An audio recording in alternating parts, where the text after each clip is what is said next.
Hey, it's Patrick with Crossroads Coastal Inspections, and happy Saturday to you. It is March the 6th, and I'm going to pick up today where I left off on the previous video that I posted.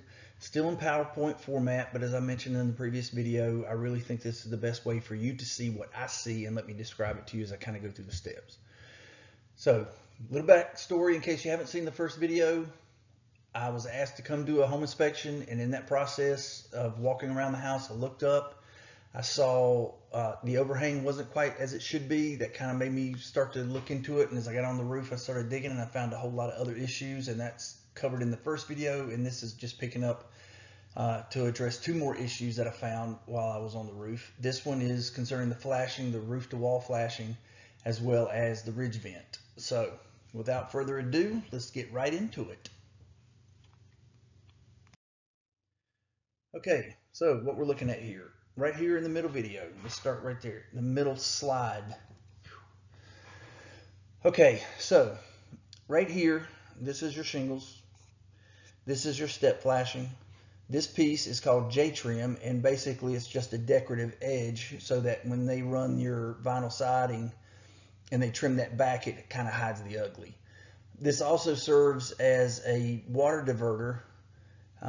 So what happens is that the rain comes down, gets into this trough, and it'll come out right here and go down off your house, and then the water runs down, the shingles go off your house. But as you can see, there's a big problem right here in the middle.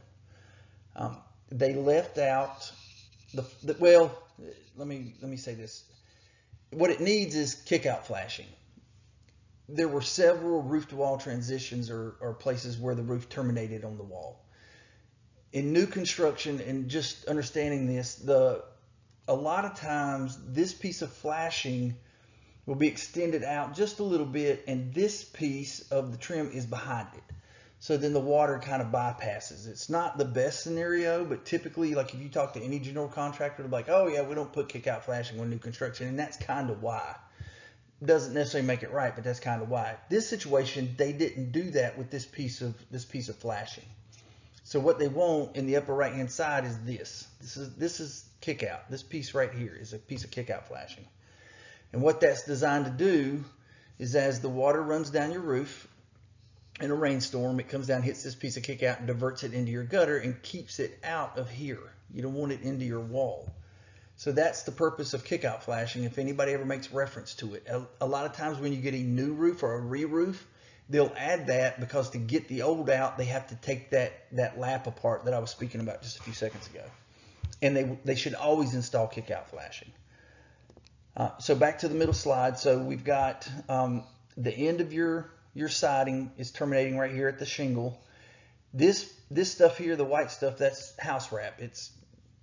Or people call it tieback, but that's a brand name. You can have it with Lowe's written on it, or Home Depot, or whoever you get it from. The other situation here is that where this tieback is cut right here, this area right here gives access to the sheathing that's actually framing your wall.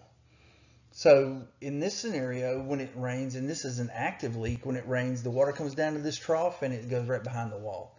Water comes down the shingle, it goes right behind the wall. If it comes down hard enough, there's a lot of it, can actually get behind your house wrap. House wrap is a vapor barrier. It's not water, well, it is waterproof, but it's designed for vapor barrier. All siding has weep holes. So as moisture and heat builds up in there in the summer, in the winter, condensation, whatever, it's got a way to get the water out. It's not designed to have a direct water flow, which is what they're going to have right here. It's not designed for that. So this is already an active leak on a brand new house. So as many rainfalls as we've had since that house has been built, every time it's rained, I can guarantee you water's gotten back there. Over on the left-hand side, we've got, this is the front porch roof. This is a metal roof. Here's the rib for it. This over here serves as a counter flashing, and this is basically a wall flashing. It serves the same purpose as step flashing, but it's just designed a little bit different. This scenario, water runs down, comes over the top of this flashing, hits the middle roof and runs off, but water can't do that to get behind the wall flashing. Well, since that's a solid piece, and they'll break it on a metal brake to fit the situation, obviously it's a little short. So right here it ends, and here's the end of your wall. It should extend into this piece of vertical J-trim right here. And obviously it does not. So every time it rains, water runs down this wall right here.